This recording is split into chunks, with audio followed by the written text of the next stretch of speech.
สบายดีวันนี้ข้าพเจ้าจะมาอธิบายการดาวน์โหลดแอป VPay ดอลลาร์มาไว้หน้าต่างหลักหรือว่ามาไว้หน้าต่างมือถือเขานี่นะพอดีว่ามีสมาชิกใหม่ที่ว่าเข้ามาใหม่แล้วบ่เข้าใจว่าเอาเป็นหยังที่ว่าสมัครเรียบร้อยแล้วแต่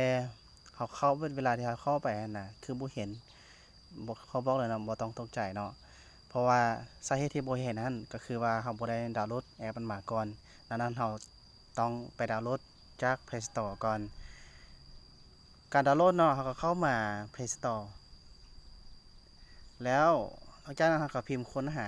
ปกติมันจะเป็นแบบนี้เนาะเข้ามาเนาะแล้วเขาก็พิมพ์V Pay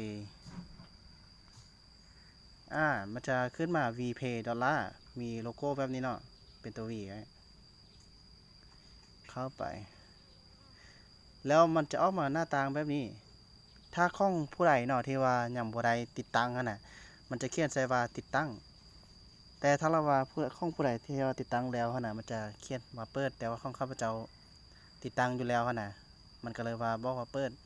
แต่ของที่ว่าสมาชิกที่เข้ามาใหม่เนาะให้คิดให้คลิกติดตั้งเลยแล้วหลังจากนั้นอ่าระบบของมือถือนี่น่ะจะติดตั้งให้สำเร็จแล้วมันจะขึ้นมาอยู่หน้าต่าง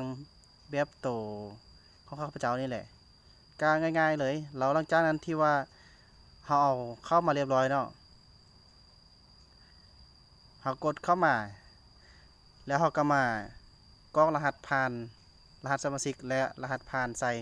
ตามที่ว่าเราได้ติดตั้งระบบหั่นน่ะใส่รหัสสมาชิกแล้วก็รหัสผ่านที่ว่าเราได้กรอกใส่ตามข้อมูลหั่นน่ะก็ง่ายๆแบบนี้แหละถ้าบ่เข้าใจก็เมนถามได้เนาะถ้าว่าเมนถามแล้วยังบ่ทันตอบก็แชตถาม